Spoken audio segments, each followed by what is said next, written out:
আসসালামু আলাইকুম রহমতুল্লাহি বরকাতুহু। আলহামদুলিল্লাহ, আশা করছি সকলে ভালো আছেন। আলহামদুলিল্লাহ, আমিও ভালো আছি আপনাদের দোয়ার বরকতে। একটু গরম পড়তেছে বাংলাদেশে। সবাই এই গরমে একটু কষ্টে আছেন। আমি একটু ঢাকার বাইরে আছি, আজকে রংপুরে আছি। এখানে 33 ডিগ্রি সেলসিয়াস, তবে মনে হচ্ছে লাইক ফিলস 43 ডিগ্রি সেলসিয়াস।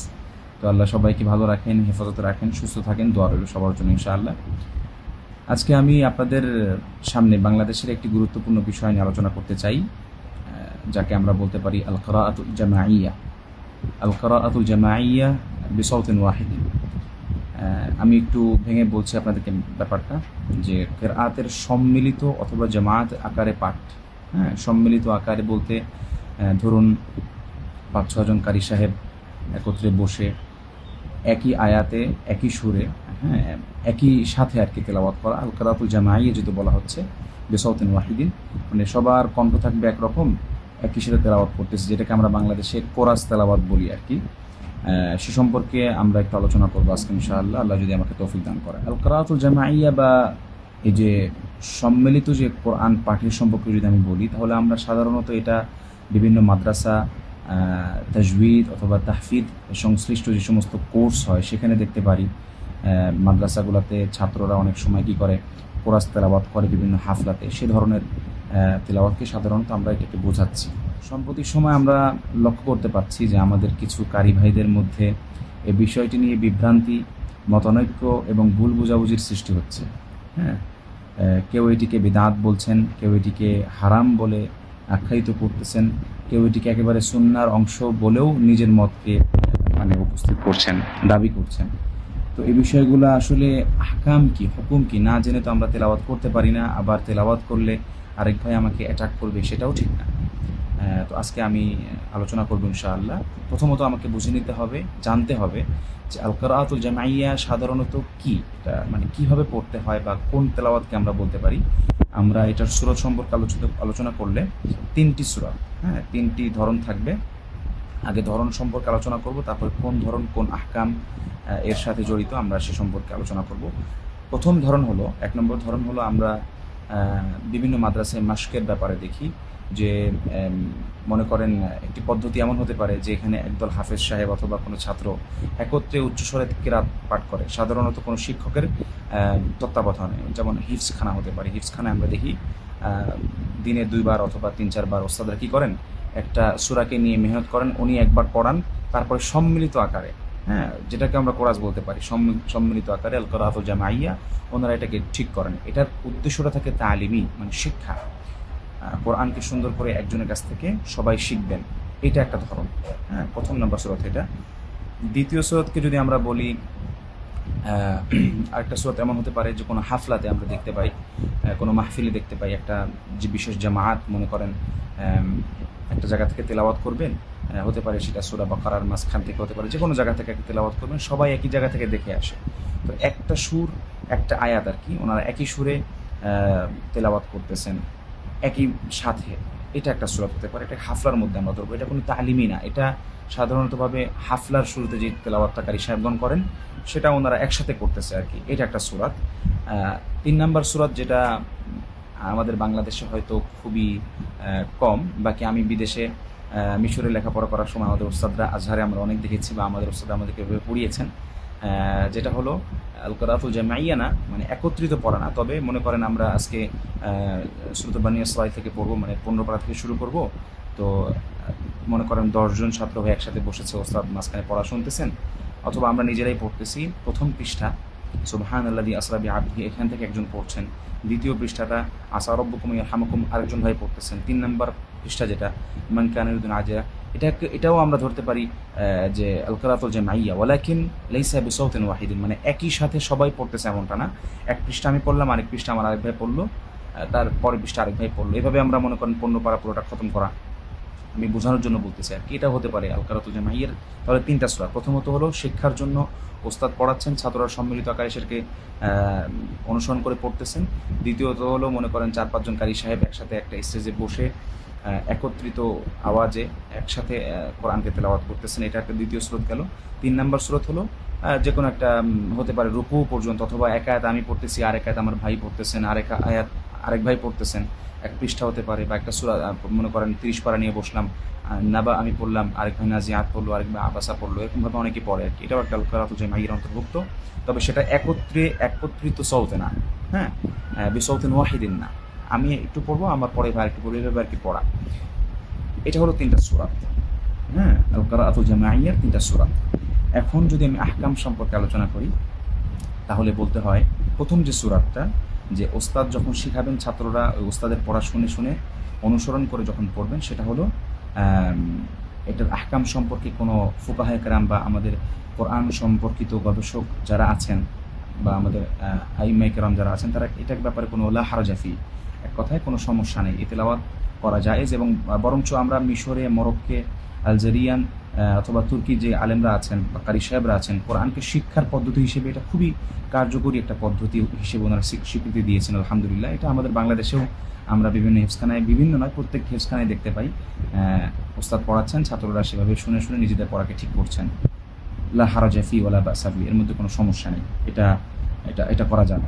দ্বিতীয় যে ব্যাপারটি আমরা তুলেছিলাম, দ্বিতীয় সূরাত হলো আমাদের হাফলাতে যখন আমরা তেলাওয়াত করি, আমাদের বাংলাদেশে ইদানিং সময়ে, বর্তমান সময়ে দেখা যাচ্ছে পৃথিবীতে অনেক দেশে আছে, বিভিন্ন দেশে, ইরানে আছে, মালয়েশিয়াতে আছে, ইন্দোনেশিয়াতে আছে, মিশরে এই বিষয়টি নেই, যে কোরাস তেলাওয়াতটা হাফলার মধ্যে বসে 4-5 জন একই আয়াত একসাথে একই সৌতে তেলাওয়াত করা বিদআহ। হ্যাঁ, আমরা এটাকে হারাম বলতে পারবো না, এটার হুকুম হলো বিদআহ। কেন বিদআহ?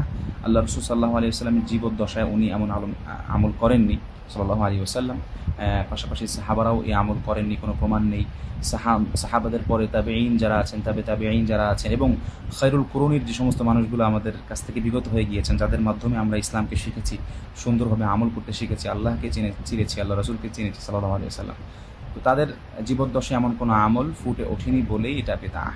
হ্যাঁ, যেই কর্মটি বা যে আমলটি আমাদের রাসূল সাল্লাল্লাহু আলাইহি ওয়াসাল্লাম, আমাদের সাহাবা রিদওয়ানুল্লাহ আলাইহিম আজমাইন, পাশাপাশি আমাদের তাবেঈন রাহিমাহুমুল্লাহ আজমাইন, তাদের জীবদ্দশায় এই আমলটা আমরা পাই না, সে আমলটা আমরা করব না, বিদআহ। হ্যাঁ, তো এটা সম্পর্কে আমরা যদি কাউকে বলতেও যাই, সেখানে আমাদের ভূমিকা থাকতে হবে লতিফ, নরম ভাষায় বলতে হবে। এই বিষয় সম্পর্কে আলোচনা করবো একটু পরে ইনশাআল্লাহ। তাহলে বুঝতে পারলাম দ্বিতীয় যে সূরাত, হাফলায় বা যে কোনো অনুষ্ঠানে হোক, বা যে একসাথে বসে আমরা 4-5টা বন্ধু একসাথে যদি কোনো তেলাওয়াতকে একই সুরে বা একই সৌতে একই সাথে তেলাওয়াত করি, সেই বিষয়টি বিদআহ। তৃতীয় যে সূরাতটি ছিল আমাদের মুবাহ। কেমন?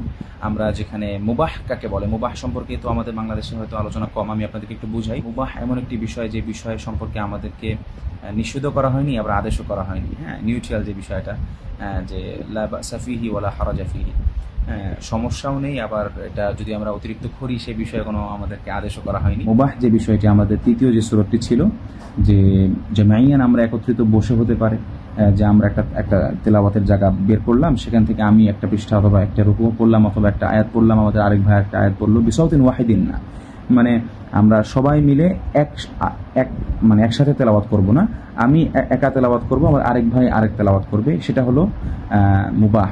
এই বিষয় সম্পর্কে কোনো সমস্যা নেই। তো সাধারণত আমার কথা হয়তো আপনারা বুঝতে পেরেছেন যে 3টা সূরা থাকতে পারে, ওস্তাদ শিখাবেন, ছাত্ররা একত্রিত করবেন, কোনো সমস্যা নেই এতে। সমস্যা হলো, বিদআত হলো যে সবাই মিলে একত্রে তেলাওয়াত করা, শেখানোর উদ্দেশ্যে না, বাস তেলাওয়াতের উদ্দেশ্যে, এটা হলো বিদআহ। এটা আল্লাহ রাসূল সাল্লাল্লাহু আলাইহি সাল্লাম, সাহাবী, তাবেঈন কারোর আমল থেকে পাওয়া যায়নি বলে এটা বিদআহ। এবং 3 নম্বর যে ব্যাপারটা মুবাহ, যে সেটা হলো আমি একটা আয়াত তেলাওয়াত করলাম, আমার পরের ভাই আরেক তেলাওয়াত করলো, আল কিরাআতুল জামাইয়া ওয়ালাকিন লাইসা বিসাউতিন ওয়াহিদিন। এটা হলো 3টা সূরাত এবং 3টা সূরাতের আহকাম। আমরা এখন আলোচনা করব এই বিষয় সম্পর্কে, তাহলে সমস্যা কোথায় হয় এবং আমাদের করণীয়টা কি। হ্যাঁ, সমস্যা হলো আমাদের বাংলাদেশের প্রেক্ষাপটে, আমরা যেহেতু বাঙালি, আমাদের কিছু সমস্যা হয়ে যায়। প্রথমত আমরা যখনই এই সমস্যাটা দেখি বা কোনো ভাই তেলাওয়াত ছাড়ে এইভাবে, তখন সরাসরি আমরা অ্যাটাক করে বসি, বিদআত বলি, সরাসরি অ্যাটাক করে হারাম বলে ফেলি। হ্যাঁ, লানত শব্দ আমরা উচ্চারণ করি। হ্যাঁ, এটা আমাদের প্রথমত সমস্যা। দ্বিতীয়ত নিজের মতকে চূড়ান্ত মনে করা। হ্যাঁ, নিজের মতকে, আমি যে মতটা বললাম এটা হারাম, এটা হারামি, নিজের মতকে চূড়ান্ত মনে করা, নিজের ব্যক্তিত্ব যে মত থাকতে পারে, ইখতিলাফান থাকতে পারে, হ্যাঁ, এই বিষয়গুলোকে নিজের কেন্দ্রে মনে হয় যে এটা বিদআত, আসলে বিদআত, বা এটা হারাম, এটা আসলে হারাম। দ্বিতীয় সমস্যা এটা। তৃতীয় সমস্যা হলো যে এখানে দলাদলি সৃষ্টি হয়ে যায়, ঐক্য নষ্ট হয়ে যায়। এটা খুবই বড় একটা বিপদের কথা, যে যখন কোনো ভাইকে আমরা দেখি একটু আমার মতের সাথে তার মিল হচ্ছে না, মতানৈক্য সৃষ্টি হচ্ছে, তখন আমরা কি করি? দলাদলি সৃষ্টি করি, ঐক্য নষ্ট হয়ে যায়।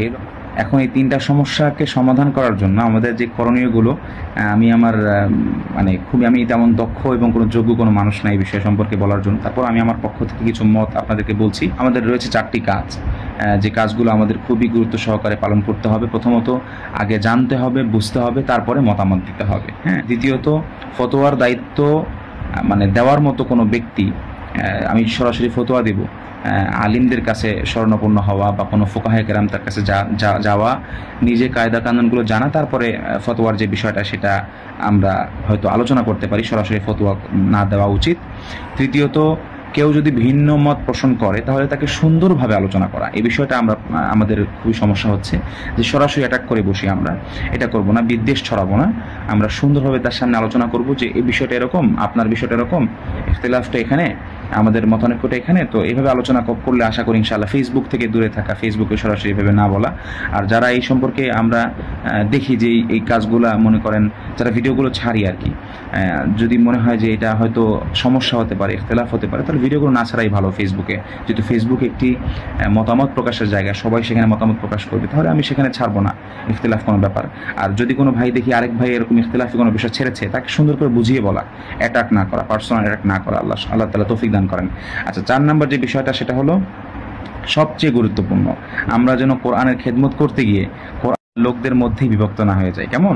কোরআন তাআলা বলছেন যে তোমরা আমার রুজুকে আঁকড়ে ধরো, একত্রে আঁকড়ে ধরো, বিভক্ত হয়েও না, ওয়ালা তাফাররাকু। আমরা সহানুভূতির সাথে সাহায্যকারী হিসেবে একে অপরকে সহায়তা করে ইনশাআল্লাহ কোরআনের খেদমত করবো। আল্লাহ পাক আমাদেরকে দীর্ঘদিন হায়াতের শেষ পর্যন্ত কোরআনের খেদমত করার তৌফিক দান করেন। এবং শেষ কথা হলো ভাই, আল কিরাআতু জামাইয়া এটি একটি ইখতিলাফি মাসালা। হ্যাঁ, এটা নিয়ে মতভেদ থাকতেই পারে, এটা অস্বাভাবিক কোনো বিষয় না। আলোচনাটাকে আমরা এই জন্যে কী করবো? সহমর্মিতার সাথে আলোচনা করব, যাতে সমাধানযোগ্য একটি ইলমি বিষয় হয়। আল্লাহ পাক আমাদেরকে তৌফিক দান করেন কোরআনের খেদমত করতে গিয়ে যাতে আমরা একতাবদ্ধ থাকি।